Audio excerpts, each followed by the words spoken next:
Hey guys, welcome back to my YouTube channel. I'm sorry I've not posted in such a long time, but I have reasons. I had my little girl. I had her back in October and everything's going fine. But today I thought I'd tell you my labour and delivery story. I've tried to tell this video and make this video so many times now, but she kept interrupting. I keep forgetting my words and I'm going to start fresh and hope that I can make it through this video without messing up, because I don't want to record it again because there's just so much. Today is my labour and delivery story and it's uncut, uncensored. It's going to be everything that happened. It's going to be true. I'm not going to lie. I'm not going to sugarcoat anything. I'm going to tell you my real experience, my real pain level and real things that happened. My due date was October the 11th. If you followed me, you'd know that. When it came to that, I never had her. I was still pregnant. We went to the midwife at my 40-week appointment and I got booked to be induced. When I was booked to be induced, she gave me the sweep. If you don't know what a sweep is when they put their fingers inside of you and scoop out all of the gunk and the membranes and shit like that. Well, not membranes, but all the yucky stuff. And yeah, so she said I was about 2 centimeters dilated at the time. So yeah, I was booked to be induced on the 21st of October. And when the 21st came around, nothing happened. I was never induced. I was not even close. So when we called up the hospital, they kept saying we have no beds. If we do, you'll be the first to know. So we were like, okay. We kept calling, nothing, calling, nothing, calling, nothing. And I wasn't induced on the 21st. We called up on the 22nd. Still nothing, still nothing, still nothing, wasn't induced. The 23rd came around and I was so sick and tired of being pregnant, I cried up until about 10 o'clock in the morning. Sorry, it's like 3 o'clock in the morning. I'm so tired, but I want to record this video. So the 23rd came around and I was just sitting in my living room, which I am doing now, and I was leaning on this blue puffy that I have, which I'll show you quickly. I was leaning on this. So I was leaning on that and I just kept hunching over and my mum just kept looking at me, let a couple minutes go by and just go, you're in labour, you're in labour. I was like, no I'm not in labour. She was like, yes you are. So we went to the hospital, booked a taxi and I went up there at 2:30. We spent all day there and at night they said, well, we don't think you're in full-blown labour, so we're gonna send you home, but we can't tell you to leave. Mum went, good, because we're not. So we didn't leave because Mum said that we'd be up here in a few hours anyway and I wouldn't cope at home, which is true. So we stayed. I had a bath there. I had 14 contractions and I was in there for about 20 minutes, I'd say. Oh, sorry guys. Yeah, so I was in there for about 20 minutes at the most, and when I came out we went for a walk around the grounds, but I was in a wheelchair because I could not move because of the pain I was in. We came back, I tried to get some rest, and the most rest I got was about 10 minutes, so I was in agony. My mum had not slept for 37 hours. Sorry guys, I'm really tired, but I will finish this video.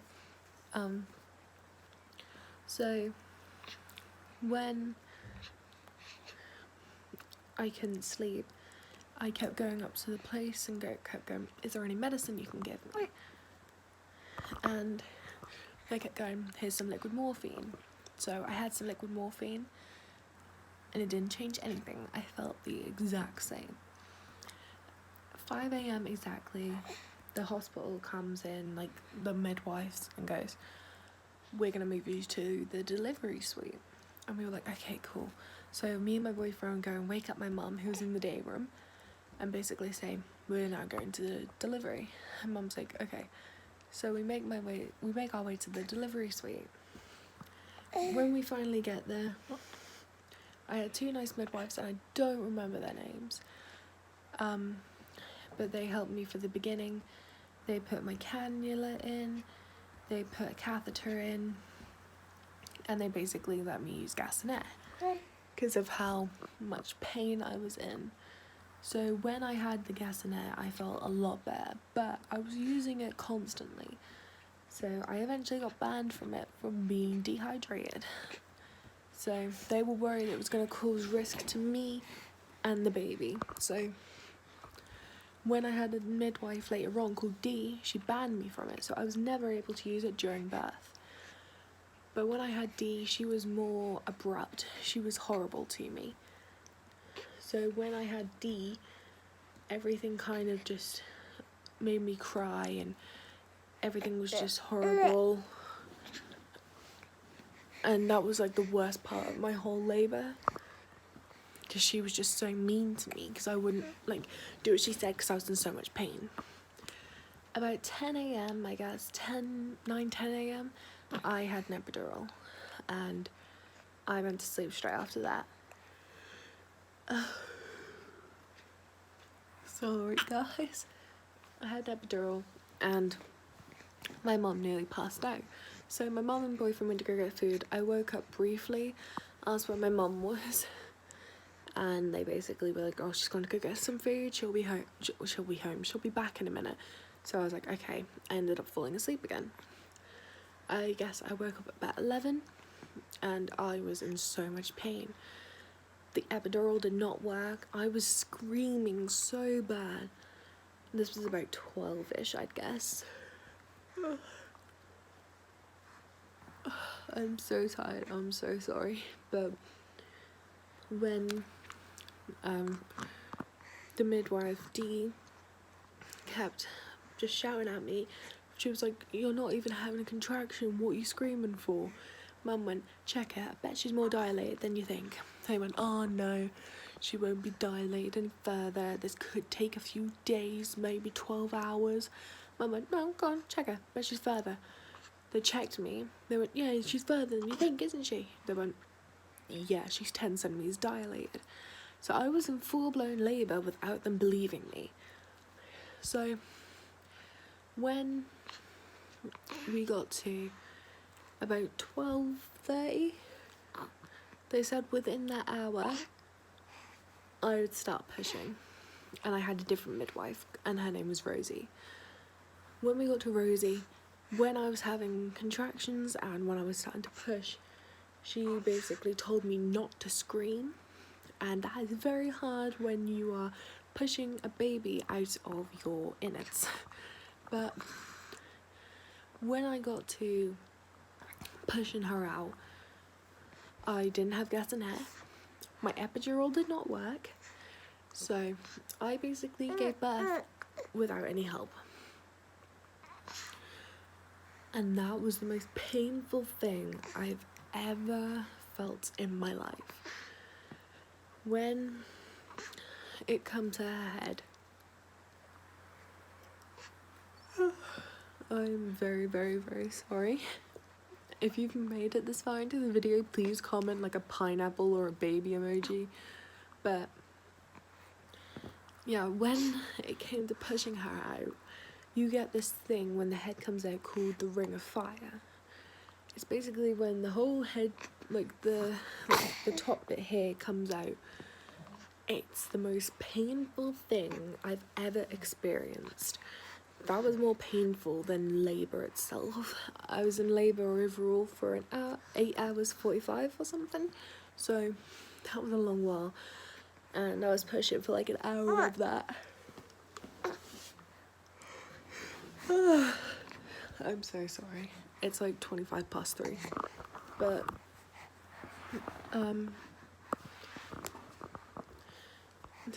sorry, she pressed on the screen. But when her head eventually came out, the rest of her slid out within the next push. and she was finally born on October 24th, 2019 at 2:44 in the afternoon. She was born at exactly 2:44. It wasn't like a second after. No, it was exactly. She weighed 9 pounds, which is very heavy.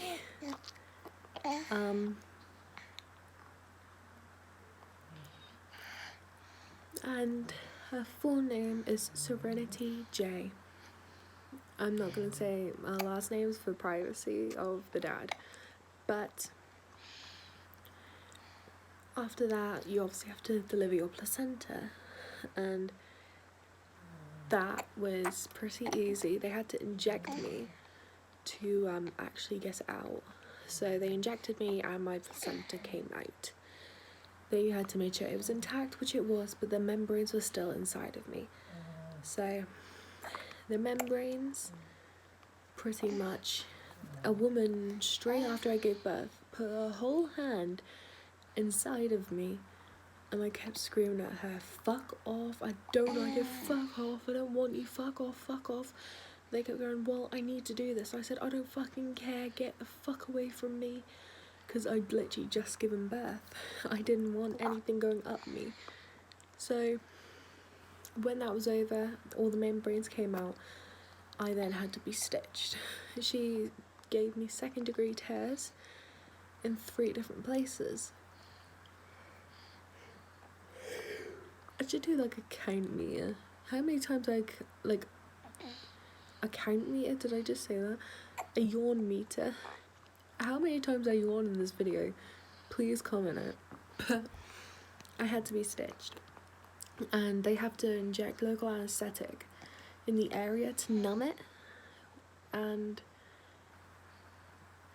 that was painful. But then when it came to the stitches, they were doing it in places that didn't have that in, so that was the most painful part of that whole thing. Later on in the day, after my mum left, it was just me, my boyfriend, and my daughter. We had some time to talk. We just chilled, just spent some time with her, and we had a midwife come. We didn't get Serenity checked until 5 hours after she was born, so it was a while afterwards. The lady actually who I'm so sorry. The lady who actually afterwards weighed her, she said that, oh, we should sue myself, like my midwife and things, because that's disgraceful. We should have checked you straight away and all that. And obviously they didn't, but she was lovely. She helped me. She tried to help me feed, because I was originally going to breastfeed, but I couldn't because she was just so fussy. Then at about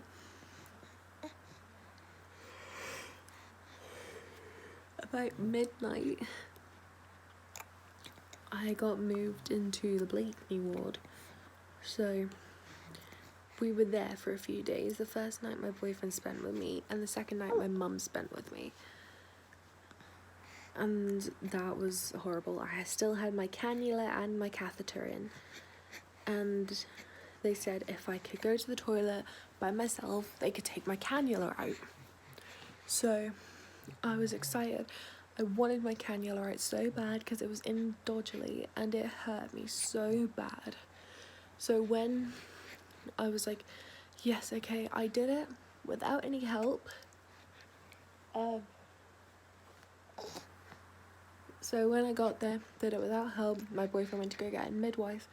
They said, oh, we can't take it out just yet. We need to do some more checks. We'll take it out in an hour and a half. I had it in for the rest of that day. I cried. I sat in the toilet and cried because I was in so much pain. The next day, they eventually took it out, and that was the day I went home. I had my catheter and my cannula out the same day. and I was finally able to go home at about 1 o'clock in the afternoon. I was so happy. Bless you. Bless you. I was so happy. I couldn't wait to be back with my boyfriend and have my little family all together again. And overall, my pain scale when I gave birth was definitely a 10 out of 10. That was awful. The pain is indescribable. If anyone ever tries to say that they can explain the pain of giving birth, you can't. It's a completely different level. You can't explain it whatsoever. But I wouldn't change any of it, because obviously I have my little girl now. We're all fine. We're healthy. She has her vaccination sometime this week, like her second lot of vaccines. So everything is going fine. I just wanted to share my labour and delivery story with you guys because I've not posted in a while, and I'm going to start posting again. I'm not going to tell you how often because that is very unknown with my time right now, because I don't even know when I'm going to be free. So whenever I have a chance of freedom or she's asleep, I will try and post for you guys. But until then, thank you for watching. I am so sorry I keep yawning. I'm so tired, but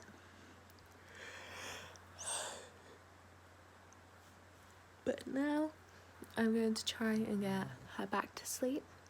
I'm going to try and get some sleep, and hopefully this video can get a lot of love and your personal experiences. If you have given birth, or you are waiting to give birth, or you are a male who is wondering about it, then comment down below. I will answer as all of your questions, not as many. I will answer every question you have, and I will be 100% truthful. But once again, thank you guys. I love you all so much. I will see you all in the next video. Bye.